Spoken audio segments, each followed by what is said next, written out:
ஸ்ரீதர், துக்க நிகழ்விற்கு சென்றவர்கள், அருகில் இருப்பவர்கள், உறவினர்கள், அண்டை வீட்டார் அவர்களெல்லாம் சென்று இப்போ அவர்களுடைய வீடும் துக்க வீடாக மாறி இருக்குது.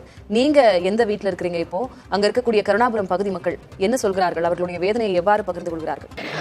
எங்க அம்மாக்கு அந்த பழக்கம் கிடையாது. எங்க அம்மா வந்து வேலைக்கு காலைல சமைக்க போவாங்க, அப்புறம் வீட்டுக்கு வேலை முடிச்சுட்டு சாயங்காலம் 6 மணி தான் வீட்டுக்கு வருவாங்க. எங்கள் அப்பா வந்து ஒரு நேற்று காலையில் வந்து காலையிலே நேற்று நைட்லேருந்து காலைல வரை எங்கள் அப்பா போதை தான். காலையில் ஏஞ்சி குடிச்சிட்டு அவர் எப்பயும் சாப்பிட்ற கிளாஸை விட்டுட்டு வேறு கிளாஸில் வந்து அந்த சாராயத்தை ஊற்றி வச்சதுனால எங்கள் அம்மாவுக்கு என் சின்ன தம்பி பிறக்கக்குள்ள மூணுன்ற ஒரு பிரச்சனை அப்போ தான் ஆரம்பிச்சுது. அது வந்து அதுவும் வளருமா, அது ரொம்ப நெண்டும் அப்படின்னு சொன்னாங்க. அது சொரிஞ்சா ரத்தம் அந்த மாதிரி எங்கள் அம்மா சொரிஞ்சதுனால எங்கள் அம்மாவுக்கு ஒரு மாதிரி, அது டெய்லி எங்கள் அம்மாவோட தூங்க முடியாது. அது ஒரு மாதிரி நம்பிக்கை ஆரம்பிச்சுட்டு எங்கள் அப்பா அதை ஊற்றி வச்சது சாராயம்னு தெரியாத எங்கள் அம்மா போயிட்டு தண்ணி மாதிரி இருந்தது, ஓமோ வாட்டர், நுரலாக இருந்தோடனே ஓமோ வாட்டர் அப்படின்னு எங்கள் அம்மா எடுத்து குடிச்சாங்க. எங்கள் அம்மாவும் இல்லை, எங்கள் அப்பாவும் இல்லை.